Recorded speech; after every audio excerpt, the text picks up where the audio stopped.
Good evening and welcome to the 2018 City of Calabasas Candidate Forum, a joint presentation of the City of Calabasas and Valley News Group. I'm Kathleen Sterling, publisher of Valley News Group. We have the Calabasas Enterprise here in the City of Calabasas. I want to thank you for coming tonight and ask you to all stand again for the Pledge of Allegiance. I pledge allegiance to the flag of the United States of America and to the republic for which it stands, one nation, under God, indivisible, with liberty and justice for all.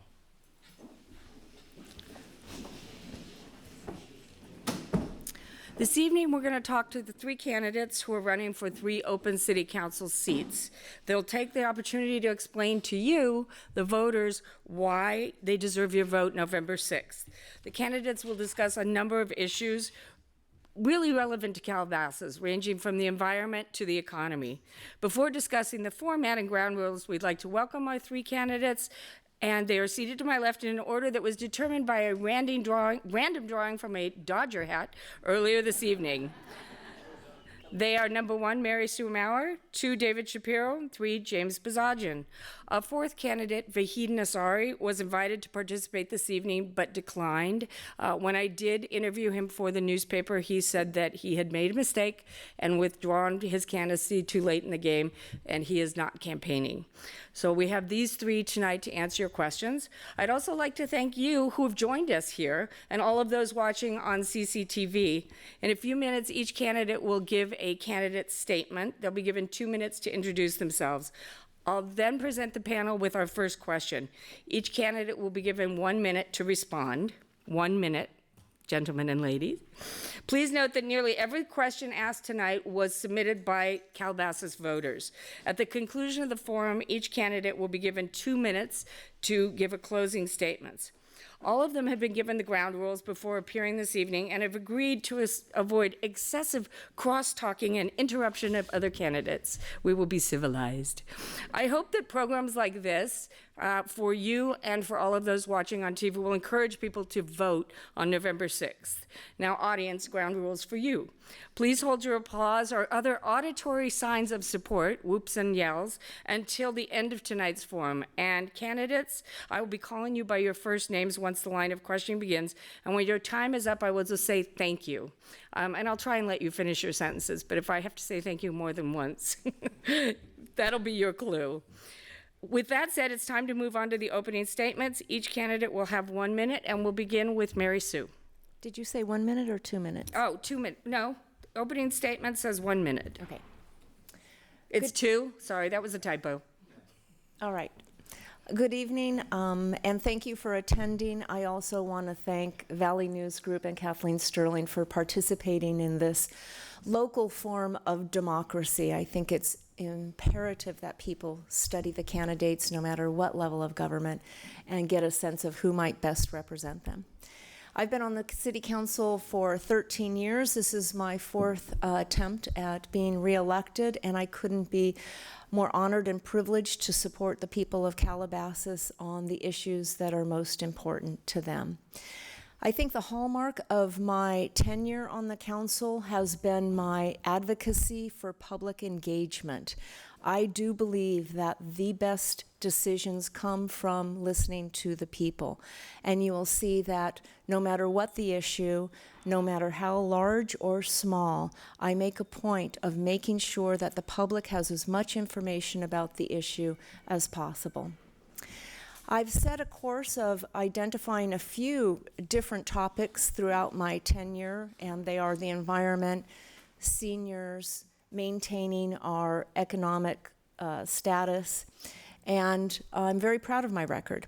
I have been endorsed by some of the leading organizations for environmental issues, including the Sierra Club, the Los Angeles League of Conservation Voters, and our own hometown Calabasas Coalition. I also am very proud of my relationship with the law enforcement agencies, and I have been endorsed by the local deputies organization. And I have a number of elected officials who are very familiar with my work and have endorsed me.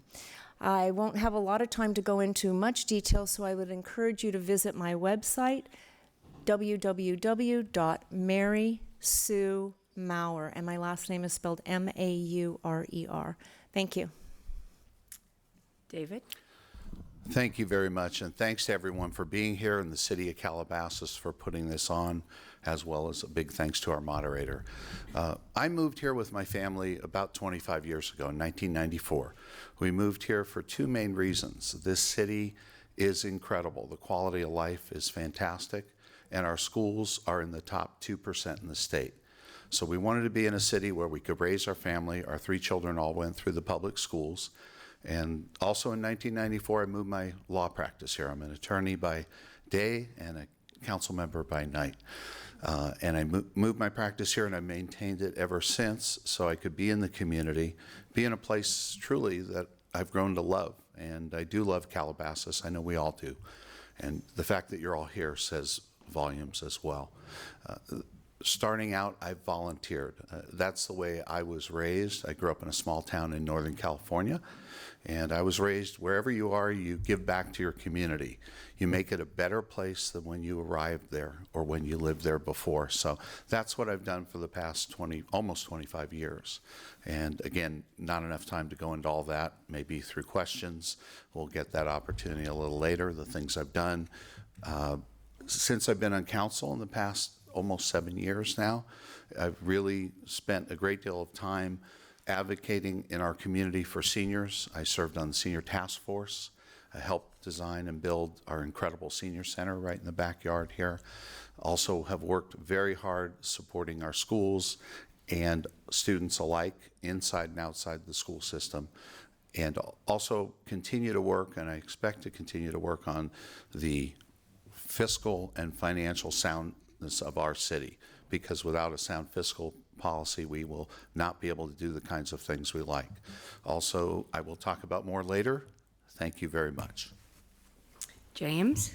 I'm going to give you a little bit of my background and experience, and I'll get as far as I can and hopefully wind up at the end of the show in the conclusion. I was raised locally, went to Taft High School, one of the rivals of Calabasas High School at the time. I attended UCLA, earned a Bachelor of Arts degree in history, went on to USC Law School where I earned a Juris Doctor degree. And I was a prosecutor for 24 years at the Los Angeles County District Attorney's Office. Left there and am now with State Compensation Insurance Fund as an attorney, which does workers' compensation for the state. During my time at the DA's office, I was on the board of directors of the Los Angeles County Association of Deputy District Attorneys for 22 years. It's the largest organization of local prosecutors in the country, and I was its president for 2 terms. My involvement in Calabasas started in 1993 when I was appointed by the City Council to the Community Policing Commission. And I served there until 1997 when there was an open seat on the City Council. I ran for it, and to many people's surprise, won. I was a dark horse at the time. And I've served 5 terms now on the City Council and 5 terms as mayor. In my time on the council, I've served on the board of directors of the Agoura Hills Calabasas Community Center since it opened in 1999. I was there for the building of and overseeing the management of it when it started, and I've been chairman of the board for most of that time period. I've been on the board of directors of the California Contract Cities Association, a group of municipalities that primarily contract out for municipal services. It's a statewide organization. I've been on the board of directors since 2008, and I was its president in 2011. I've been on the board of directors of the Calabasas Las Virgenes Historical Society since 2001 and was its president a couple of years ago. I've been very active in the Calabasas Chamber of Commerce for about 25 years, the League of California Cities for about 22 years, and I'll have to save the rest for later. All right, we're going to move on to the question portion of our evening. Remember, these were all submitted by Calabasas residents. So question number 1 is, what is the most pressing issue facing Calabasas, and how do you believe it should be addressed? Mary Sue, you get to go first. The top issue that I think is most pressing for all residents within the city of Calabasas is the longer, more serious, more devastating wildfire seasons that we are facing. The entire city of Calabasas is located within the highest fire hazard zone that exists in the state of California. That means each neighborhood is vulnerable. The time when you just had to do clearance around your house and you should be fine no longer applies. We have seen most recently the local Thomas fire that started in December 5th, in what's typically our rainy season, and we saw neighborhoods be engulfed. There's a lot more we could do to be prepared, both our homes and planning for evacuations, and I would like to work more on that issue. David, would you like to answer the question? Of course, thank you. I'd say the most pressing issue, in addition to emergency preparedness, would be in our city, we have issues coming forward of redevelopment. In our community, it isn't the issue of development in our city. Our city is pretty well built out. There's a very few areas of commercial land that are available for development. So I think going forward, it's going to be incumbent upon City Council to take a careful look and be good stewards of our city as far as looking at what is coming forward, because with laws made recently or signed in Sacramento, there are changes in redevelopment and development in the community as well. But when it comes to us, we're going to have some opportunities to look at that in the next 4 years. I think that will determine a lot of the shape of this city. James? Well, one of the benefits of being around a long time is that you get to see a lot of the history of the city. This question was asked in a different form in 1999. I was sitting out there, which is a lot easier than sitting up here, I can assure you. And the answer, the question was, what are the top 3 issues in Calabasas? And the answer was land use, and land use. There is no doubt that land use is the #1 issue in every one of our elections. The whole reason an area incorporates into a city is primarily to have local control over land use decisions. Land use has always been at the forefront. When I was first elected in 1997, it was the Calabasas Park Center. The whole city had grown around 70 acres of empty land, if you remember that far back, and we had fought over this for years.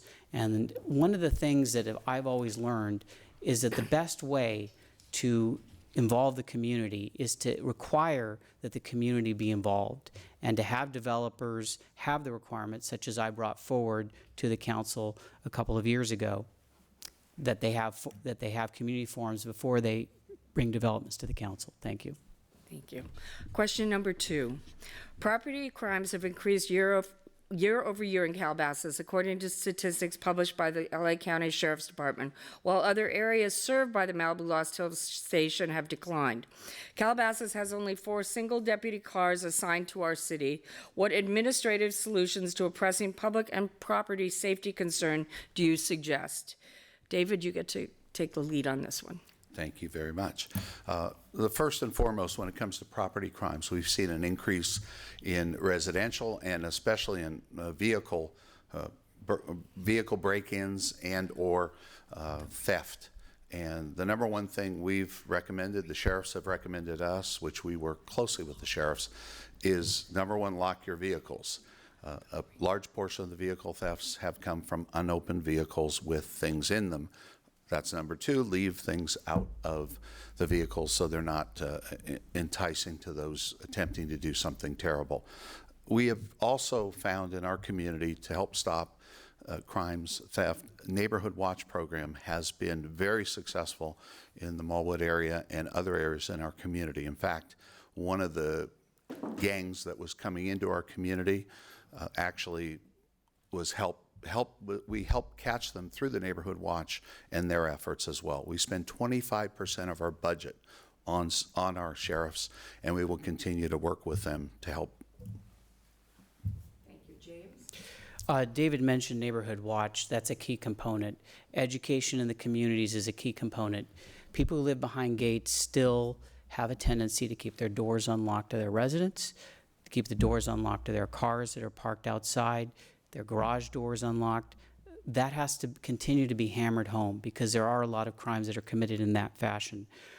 I think one of the #1 reasons you're seeing the increase is there have been a number of statewide initiatives that the voters have passed, and little passages are inserted in them that have decriminalized certain behaviors. Theft-related crimes have gone from being felonies to misdemeanors. It used to be a serious felony to steal a gun out of a residence. Now, for a while, it was a misdemeanor. It was reduced to a misdemeanor. People don't go to prison anymore. They don't go to jail anymore. The recidivist statutes have been repealed. There will be an initiative on the ballot in 2022 to reverse that. It didn't make the ballot for this time because the registrar recorder didn't count in the various counties didn't count the initiative petition names in time. Please vote for that. Mary Sue? In addition to a couple of the suggestions that have just been made, there are new technologies available to help our law enforcement. We can't expect them to be on every street, every hour of every day. One helpful tool is Nextdoor. It's an app that you can sign up. It's local to communities. You can report suspicious behavior. You should always call 911. There's no downside to reporting something, but it's an opportunity to share information. The second are these new wireless cameras that you can install around your home that connect to your phones. They're mostly motion censored so that you can tell if there's movement outside. You can shoot all the way across to your cars, to your parking lot, and we're seeing a lot of success with providing that information to our deputies so that they can apprehend the individuals. Thank you. Question number 3. In the past 3 years, do you feel that the development has followed the spirit of the general plan or rather tested its limits? How do we progress with responsible development without forgetting our roots? Well, in the last 3 years, we've seen a couple issues come forward to the council where I think the council's gotten a little bit ahead of the public. It's no secret that we had a development proposal called Canyon Oaks. It was a hotel, generally a hotel in some surrounding area in Malibu Canyon. The council approved it on a 3-2 vote. It was the only initiative that we've ever had on the ballot to overturn a council decision in the history of the city, and the voters overturned it by a 2-1 margin. So that tells you that there is a need to remain vigilant about land use issues. Coming out of that experience, I think there's something positive, which is the proposal that I sponsored and brought forward to the council and was approved unanimously to have the council require that developers have public forums before they bring developments forward to the Planning Commission and to the council. That way they will have the benefit of hearing from the public directly. Mary Sue? Every city has a general plan, and the general plan is a document that guides where we build things, where we put residential, where we put commercial, retail, and where schools will be. It's updated every 20 years. That is what we should be following, and I will say that the past 3 years there have been attempts to change it and to put things where they were not agreed to be. Some people might call that progress. I call that diverting too far from our planned community. Measure F was an example of the voters, the people of Calabasas, standing up and loudly saying, follow the general plan. Do not veer from it. Land use and protecting open space is too valuable, and when you start getting into zone changes and veering from the general plan, you're going to have problems. Question number 4. With celebrities, I'm sorry. That's all right if you don't want me to answer. That's David. Okay. might be just fine. No. As far as the last 3 years and changes in the development of the city, again, I mentioned it a few moments ago. This city has very few commercial properties available at that time, and even less now to develop or even consider. I feel the issue is going to be looking at redevelopment going forward. The general plan absolutely is a guide, and more than a guide, it has some incredible minds behind it who put a lot of work and effort into it. I said this to a group of individuals asking me questions prior to tonight, that I feel it's a good thing to look at our general plan, look at our master park and rec plan, look at these things, not wait 20 years or 15 years. And again, things change. I'm more concerned about if you don't follow well, I can't go into it now because I'm going to stop. Thank you. Now, question number 4. With celebrities come paparazzi. Hoping for the perfect photo, they stalk the stars by parking in no parking zones adjacent to schools, drive recklessly, and speed to chase their target, block parking spaces, and more. This has become a very real danger and particularly unsafe for children in the community. The sheriff seems disinterested in dealing with this problem. How do you believe it should be handled, and would you be a proponent of anti-paparazzi laws such as they have in Malibu? Mary Sue? I think that whenever there's any type of paparazzi or stalking problem, that the sheriff should be called immediately, and if they're breaking any laws whatsoever, whether it's privacy, photographing children, parking illegally, that they should be, that should be addressed by the deputy. I'm not as familiar with the paparazzi laws in Malibu, but I would be very interested in learning more about them. David? Okay, thank you. This is a great question because it's also a pet peeve of mine. For the last 3 to 4 years, I bothered the sheriffs on a regular basis. I bothered our former city manager, our public works director, whoever I could contact whenever I'd see paparazzi in certain areas. They have a right to earn a living. They have a right to be in certain areas, but not in drop-off zones, not near our schools, not near religious institutions, especially not near where children, or they can cause a potential danger to vehicle traffic. And they have no regard for vehicle traffic when they're going to get that photo. I know some of the individuals pretty well. So I have tried to bring things forward. I am planning on bringing it forward on councils, hoping to be elected. I will bring forward not an anti-paparazzi, but a safety ordinance, which I hope my colleagues will support me in. James? I'm very much in favor of using whatever laws we have to curb this kind of activity. It's very destructive, it's dangerous, and it infringes on privacy rights.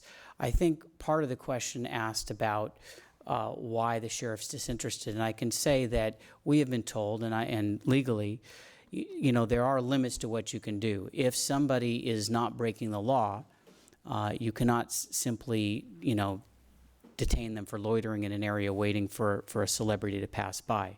They have to actually be breaking the law in some fashion, illegally parked or trespassing or something of that nature. To that extent, I definitely support having the sheriffs involved and having citations issued, not just warnings, because it is a hazard to the public. Question number 5, on the topic of public safety and the continued threat from wildfires, is there anything the city can do to protect residents even more? David? Thank you. Yes, as has been mentioned, our city has an incredible fire department and first responders. We've had fires here on a regular basis over the years, and they have protected life and property alike.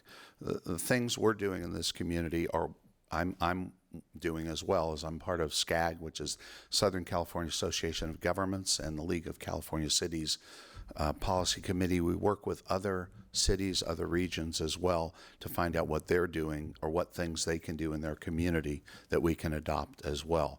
Our city does a great job in cutting back brush and keep maintaining that as far as safety goes. There are other ideas we can use in our community, such as getting similar to Neighborhood Watch. We can have neighborhoods working together to help identify who lives in a certain area as well. And thank you. James? I think one of the number one things we can do is continue with the education. We have 3 fire stations that serve the city in our various areas, and we have the availability to bring in more fire stations in the event of an emergency. I'd like to use a lot of the firefighters to educate the public and homeowners associations, much in the same way that the sheriffs have come around. It seems a lot less frequently used to have the firefighters come around and talk to our homeowners associations. We have a public safety commission. Part of their mission, it used to be a community policing commission. We broadened the scope for public safety to include firefighting and fire avoidance. And so I think the city can and does sponsor events to promote awareness. And when we do see people not clearing brush and engaging in hazardous activities, we can aggressively fight it with more code enforcement. Although, again, I'm reluctant to say code enforcement because there is a fine balance between intrusion on your privacy rights and enforcing these rules. Mary Sue? On my day job, I run a program for 18 to 25-year-olds, and they are trained by CAL FIRE to be wildland firefighters. In fact, I've gone through the training, and I am a Type 1 wildland firefighter. I have learned that one of the best protections for communities and neighborhoods in particular are fire safe councils. These are organizations usually organized by neighborhoods that get grants to educate homeowners on the best way to harden your house. Embers coming into open areas, having a fence come down to your house is just a ignition. There are all sorts of things that we should and can be doing through fire safe councils. At our last council meeting, we had a presentation by our local LA County firefighters on just that. They are huge proponents, and I asked that fire safe councils be reviewed by our Public Safety Commission with the intent that HOAs be engaged. They can do more. Question number 6. Could the city do more to protect the environment, and if so, how specifically? What are your plans for a more sustainable Calabasas by utilizing more solar street and pedestrian lighting and implementing a plan for solar to grid power generation comparable to what the city of Los Angeles is doing? And we'll start with James. This city has always been at the forefront of environmental protection and awareness. You can go back from the early years of the city, and I think it was 1993. I wasn't on the council, but I was living here, and we were one of the first cities to ban smoking in restaurants, and there are no non-smoking sections. In 2006 or so, we were one of the first cities in the country to ban secondhand smoke in public places. We've been very proactive. Before the statewide plastic bag ban, we banned plastic bags, single-use bags. We've had anti-rodenticide education. We've had conservation measures such as our coyote protection ordinances. So we've been at the forefront of everything. We banned polystyrene usage, and we're now looking at straws, plastic straws, not allowing them.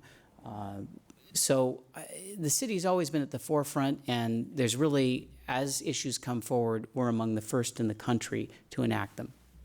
Mary Sue? Reducing our carbon footprint is paramount if we are going to seriously address the problem with climate change.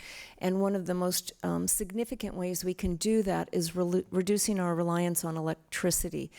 The council has joined with other cities a movement with the County of Los Angeles to start providing, through Edison, renewable energy. Coming in January, all Calabasas residents will have a choice to start using 36, 50, or 100% renewable energy. And I am convinced that this will be a huge step forward. We also need to continue to address the problem with plastics, not only banning polystyrene and plastic bags, but plastic bottles, plastic straws, plastic utensils. These are petrochemical products that we can do without. David?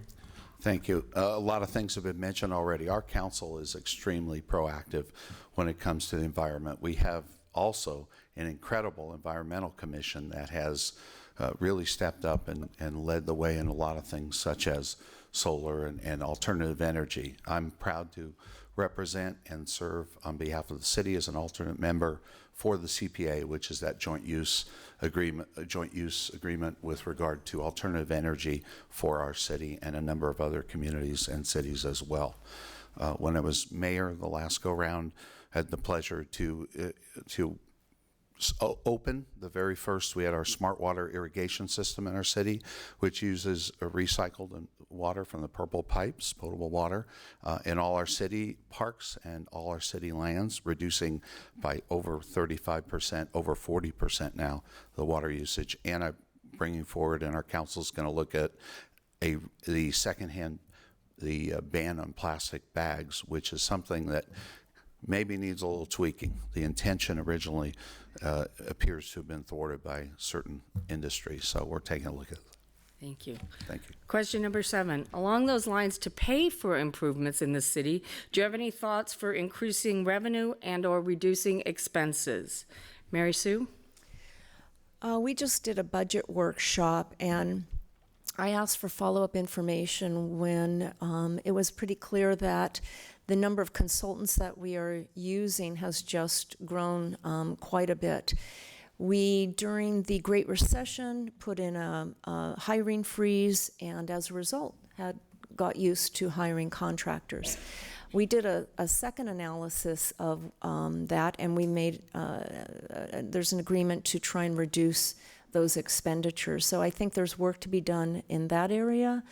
And as far as additional revenue generating, I'd have to look carefully at what's being proposed, if it fits in the general plan, if it's a service that the community would want, and look at redevelopment. We have a Trader Joe's coming in where Toys R Us was, and that's a great way to generate new revenue. So being creative, following the general plan, and watching our own budget.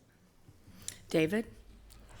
Thank you. Yes, as far as our city goes, to increase revenue, one of the best ways we can do that as a community is supporting our local business. We have a lot of wonderful businesses, Chamber of Commerce. As mentioned, we have a big grand opening this Friday morning at Trader Joe's. If we want to look at the long term, though, the way things, as I mentioned, things change. Technology is the future, and if we can bring in new opportunities, new businesses that don't necessarily leave a large footprint but need some space and have their point of sale here in the city, we're going to maintain our budget and increase our budget. Hotel TOT is transient occupancy tax is one of the best ways we can increase our budget as well. We have the Hilton Garden Inn is expanding. We will get some revenue from that. There is a small hotel going in on Las Virgenes Road at some point. We'll get additional from that. As far as the budget goes and reducing or being cautious, we have had a hiring freeze for many years, and we carefully scrutinize a budget going forward. Thank you. Thank you. James? One of the main sources of our revenue for this kind of thing is grant money. You know, the creek that's next to the Albertson Center, that's almost exclusively been restored to its natural vegetative state by grants from the state and from the county. We paid very, very little for that, in addition to some money that was given by the developer who developed the Albertson Center. So that's one of our main sources of that revenue.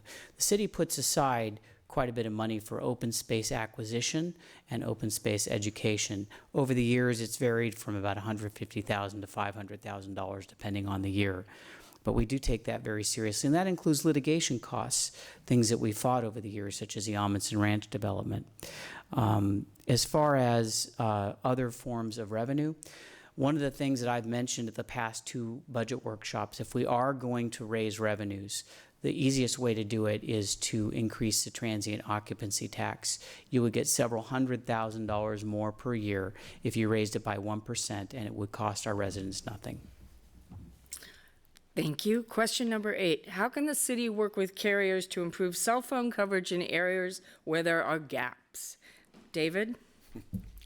You're just doing that because every time I drive to my office, my phone shuts off. Actually, it is a problem. It's been a problem in the city, but when I first got on city council, that was one of the things the council put forward was an ordinance with regard to cell towers. However, our city, unfortunately, does not have a lot of power when it comes to that. It is governed by the federal government and the FTC. So we do have some wonderful commissioners who we complain to or ask to come up with solutions, but it's really up to the carriers. If they want to use or commingle, as it's called, commingle their lines or sources on one particular pole or area, it's fine. Calabasas is unique because of the topography. We have mountains, we have valleys, we have areas that are really dead zones, and unless the carriers find that there is a need, a financial benefit to them, they are not interested in really supporting that. James?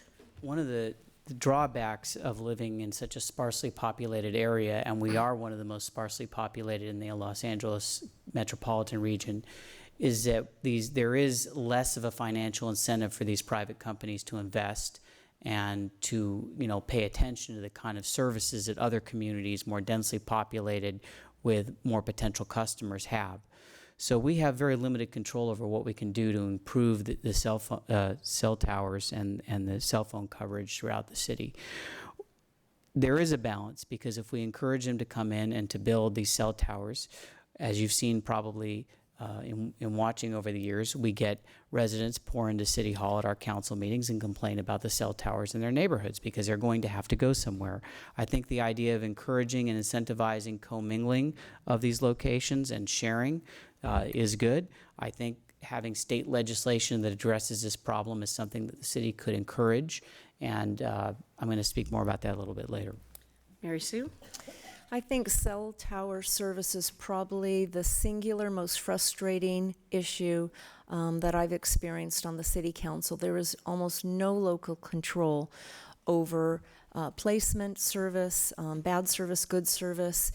The telecom industry is a very large, influential lobbying group, both in Sacramento and Washington, and between the two, they have pretty much taken all local jurisdiction, local say over the placement. It is frustrating, and I wish there was a solution. I can only hope that through new technology and fiber technology that one day we'll have some relief from this problem.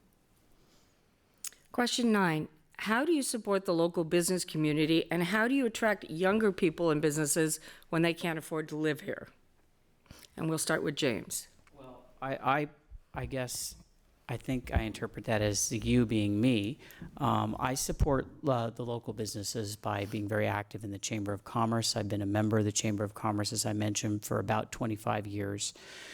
I've supported throughout that time period the city's partnership with the Chamber of Commerce on a number of ventures. We have a contract with the Chamber of Commerce. The city funds the Chamber of Commerce in part. We give them a monthly stipend to serve as our tourist bureau, and they promote the city and vice versa. We have many things that we work on together, such as the upcoming Calabasas Pumpkin Festival. The Chamber of Commerce provides educational forums that the city participates in. The city promotes its activities whenever possible. And one thing I'd like to do with the Chamber of Commerce a little bit more in the coming years is to monitor more closely which businesses are having problems. You know, that's something that we don't hear about enough. Sometimes a business will close and we don't hear about it until the close sign is up. I'd like to work on fixing that. Mary Sue? The city and the Chamber of Commerce enjoy a robust relationship with each other, cross-promoting each other's activities, sponsoring, and James outlined a few other details. To your question about attracting younger business owners, and I think that is a challenge. I know that they set up a special social group for young business owners to try and diversify their membership more, and they have continued to do that. I would say that my participation has been primarily legislative. Whenever I have an idea for something, for instance, the banning of the polystyrene, the clamshell, I was insistent that the chamber be queued, questioned, and asked for their input on that. And any legislation that might impact our local businesses, I'm intent on getting their input. David? Thank you. Local business, as I mentioned, is important. I'm a small business owner myself. I moved here since '94. I've joined the chamber. I've been a member of the chamber since on council in a different capacity. Working with and supporting small businesses is my specialty. There's probably not a store or restaurant I don't go in this city where you wouldn't see me on a regular basis, which is good and bad. It's happy to support this. And I'm also a member of the Economic Development Liaison for the council. I've been out on a regular basis meeting with businesses in the community, seeing what we can do to help them and what they can do to help us. As far as exciting new opportunities to bring young people or young businesses here, we need to create some excitement in the city. We just finished our 5th annual Calabasas Film Festival. We had a lot of young business individuals who have studios and opportunities to come to the city. We hope to entice them as well. And I work on a regional basis. I'm a board member of the Valley Economic Alliance, working on other potential businesses to come to our city as well. Along those lines, everyone in Calabasas loves good restaurants. Is there anything that the city council can do to facilitate more restaurants coming in, such as they have done in Westlake Village? And we'll start with Mary Sue. I want to start with an idea I had a few years ago after visiting the Ferry Building in San Francisco, where all of the eateries were local, they were independently owned, the food was grown locally, and it was just this vibrant eating place. And I brought it back to the city with the hopes of recreating something along those lines, not this cookie cutter chain restaurant that you see in so many cities. The problem was we don't own a building like that, so we really couldn't do that. So we've got to think outside the box. We have a Coco's restaurant that's been vacant for a while, right off the 101 and the freeway. That would be a great opportunity for a new restaurant. We don't have too many open spaces for restaurants. Unfortunately, it was not, the applicant wasn't interested in doing that, but we need to look for those opportunities and try and get independent, fine restaurants in the city. David? Thank you. My favorite topic, restaurants again. No. We have some new ones. In the past few years, we've actually opened a lot, and we've had turnover on a few. We've had Lovey's, we've had The Stand just opened, Greenleaf Chop House went in where Johnny Rockets was, and we have more coming or looking in our area. I will say personally that whenever I'm out of the area or in other restaurants that I think would do well in our city or are very good, because a good restaurant would do well in the city, I asked the owners if they would consider looking at Calabasas. We have space open in the west side of town. There's a lot of space available. The Summit and the Thousand Oaks Mall have a lot of open space, but we don't own the land, so we can't, unfortunately, we can talk to the landlords and owners, that's about it. Thought about different things, such as we have a trolley in the city that's great. It would be nice if that trolley took a tour on a Friday or Saturday night, instead of being empty, being full, to have some music and stop at 3 or 4 local restaurants in our city. James? We can proactively encourage corporate entities to relocate here. One of the problems is that we have pretty high rents in most of our areas, but we do have 2 commercial areas in particular which are fairly vacant. Seems to me the city could broker some kind of discussion between the owners of those properties and smaller restaurants that would want to relocate there for the community, because at least some revenue will be generated for the owner of the property as opposed to nothing. And as I mentioned, there are 2 in particular that have been vacant, where there are vacant storefronts for years. One of the things we could do is relax some of our standards. It doesn't mean that we change ordinances and allow anything goes. For example, In-N-Out wanted to come to Calabasas. They could not locate here because even though we were told we could give them a one-time exception just for them, the council would not, and I didn't support this, but the council would not allow them to have a drive-through. So anyhow. Question number 11. A lot of what came in with voter questions were specific concerns. The roundabouts on Park Sorrento, the lights at the new Lost Hills Bridge, pending development at the Pet Kennel site in Saratoga. To whom should residents address individual concerns, and how easy is it for them to get answers? David? Well, the very first thing I do, and I would tell everyone in Calabasas, is to download the app on their phone, Connect with Calabasas. It's a free app. And we know all of you, and you know all of us at this point. We communicate on a regular basis. But if you go ahead and you have an issue, whether it's a light, whether it's something to do with the roundabout, you snap a picture if you're able to, or send a comment on the app. It will go directly to the department head and that department that handles that. In addition, obviously, we get emails, we get conversations from individuals who stop and talk to us if they have issues. But to get directly to, without going through a council member, without going through a city manager, you can go directly to the department heads by using the Connect with Calabasas app. All of the council members are available, reachable, and that's another avenue as well, of course. James? We live in a small town of about 25,000 people.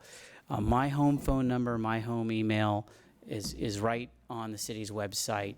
I'm very reachable. Anybody that has a concern about a particular issue or a question can contact me directly, can contact any of the council members directly and get an answer. That's where I'd start, because if it's not something we know offhand, we will definitely direct your question or comment to the person or persons who can directly respond to you. So that's where I would say you go first and foremost. Not every decision comes to the council, and if it doesn't, then we will give you the staff person, or we will give you the entity that can assist you.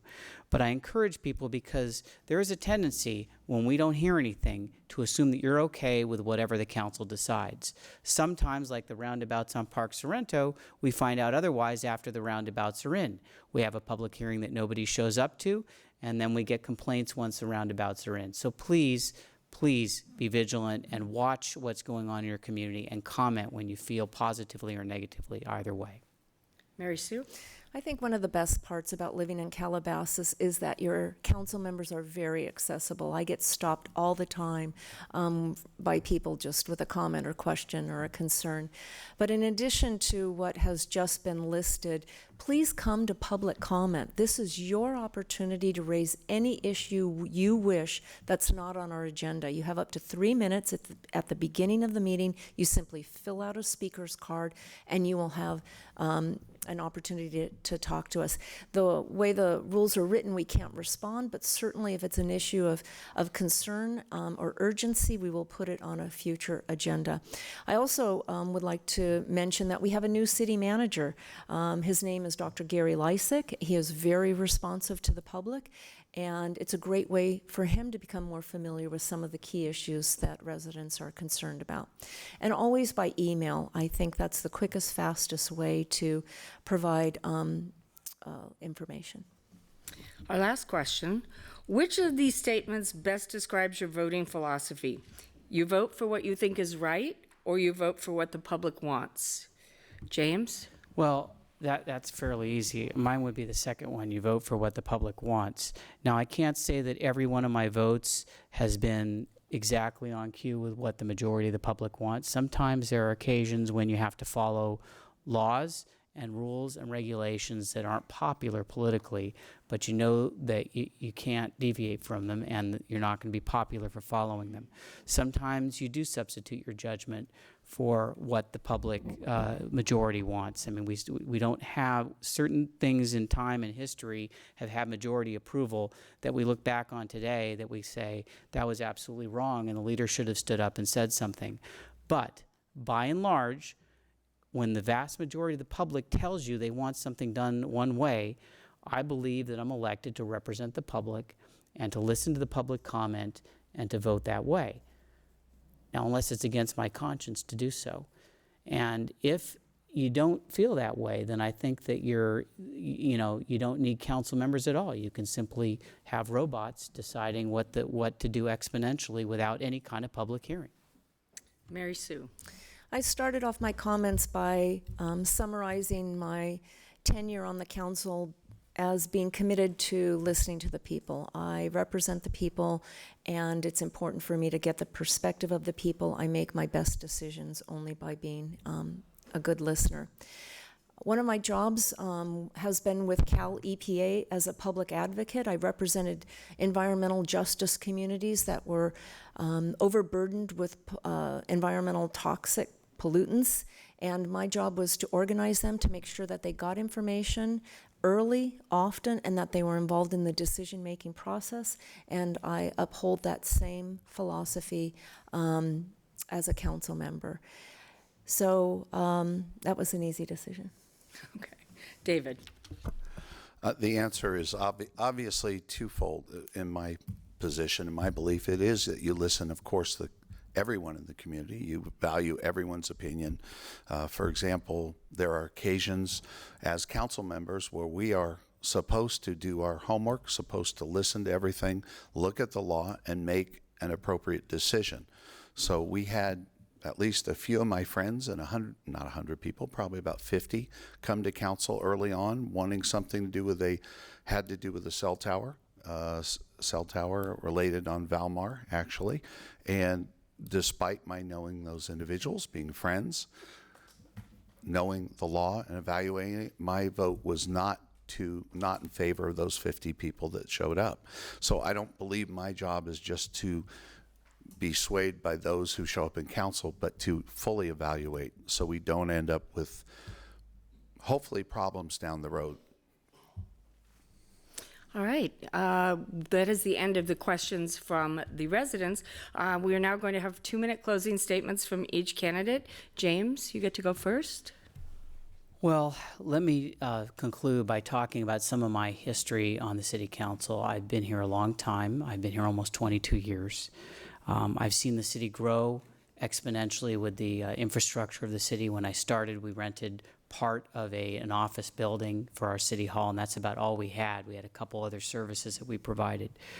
But I've seen the building of this beautiful civic center, the expansion of our parks and recreation facilities, the many things that we offer educationally to our citizens. I've lived through the Amundsen Ranch litigation, which wound up successfully ending years of turmoil and protecting our open space outside our borders, and the conversion of Soka University into the national headquarters of the King Gillette Ranch. I helped start the Calabasas Teen Court in 1997, and I serve as its presiding judge, and that still is in operation today, a wonderful diversion service for our young people who are just teetering on the edge of committing crimes as adults and trying to discourage them from doing that. I sponsored the Open Space Initiative, brought it to the City Council in 2005, and the second one in 2015, both of which passed by margins of between 85 and 90% of the vote, indicating that is really a high priority of its residents, and it's one I've never forgotten. And I did sponsor the Calabasas Historic Preservation Ordinance to preserve our local history and memorialize it. I've written extensively and spoken extensively about Calabasas history and municipal government. I have many fun stories about Calabasas behind the scenes that I'm actually going to publish in a book someday when I get all of it together, and I've shared with many of you some of those stories. I've had a great time on the council. I enjoy public service. I wouldn't do this if it weren't my passion or if I didn't feel that I had something to offer you. I wouldn't simply come back and say, I've served this long and so you need to reelect me. I'm actively campaigning even though there really is no campaign going on, and I would appreciate your support on November 6th. David? Thank you. Thanks for being here again. In the past 6.5 years on council, I've been proud to serve on the senior task force to help design and build the senior center. I've spent a great deal of time and still do in the schools and through the school system as a liaison for council. My kids ask why I'm there more than they were in school, but it's important to me. I believe that if we get to help our youth in our community change patterns of behavior, things like the anti-bullying effort, which I am continually going to pursue, then they will grow up to be better adults than they would otherwise. So that's a lot of my effort as well on council and in life. On council, I worked hard on emergency preparedness as well, along with my work on a regional basis in SCAG and other areas. I believe it is not just a matter of time, but we will be in having natural disasters, whether it's fire or earthquake, and we need to be the best prepared city we can be, and that relies on the community and a lot of individuals as well. I opened up by saying, who am I? I was raised in a small town. I was raised where you give back to the community, make it a better place than when you started. That's what I've done. The 25 years I've lived here, I've coached over 100 youth sports teams. I served 6 years on the Library Commission. I served 6 years on the Park and Rec Commission. I served 14 years on the Agoura Hills Calabasas Community Center. I served 8 years on the CPHA, and I continue that form of giving back to the community, in my view, being on council. And I want to continue to serve on council. I appreciate your support. We are here. You're all here. Tell your friends to get out and vote. And if you'd be so kind, take a look at my information as well and all my endorsements. I'd appreciate it at Shapiro for Calabasas.com. Thank you. Mary Sue. I love living in Calabasas. I moved here 23 years ago to raise my 3 sons and have them attend the wonderful public schools. It was never my intent to be in public service or to be a politician. I'm not an attorney. I'm not what you might automatically think of as someone running for office. I raised my children and became very active in schools. I was one of the co-founders of Middle School Now that got AC Stell built. I was the one that discovered the unacceptably low nurse-to-student ratio in the school district that resulted in a health needs assessment and completely redoing all health and safety protocols at schools. From there, I went on to work for Assemblymember Pavley as one of her deputies, and I was encouraged to step up and serve on a commission and then run for city council. As I mentioned, I've been on the city council for 13 years, and I couldn't be prouder of what our city has become, how it looks, how popular it is, how wonderful the services are, how responsive the council is. I think you'll agree with me that this is the finest place you've probably lived in your lives. I know it is for me. And I can't believe how fortunate I am that I took a risk to run for council 13 years ago as a young mother, and I won. And I've been the mayor 3 times. I've made it a point of appointing other women to commissions and setting example for women in government. I hope you'll visit my website and learn more about me. You can send me a message. I am open to all and any suggestions, and I'd be honored to be reelected to represent you. I'd like to thank the candidates for coming tonight and appearing before us, answering the questions and engaging in discussions about the issues that are important to you here, the residents of Calabasas. Let's give them, now's the time, a round of applause.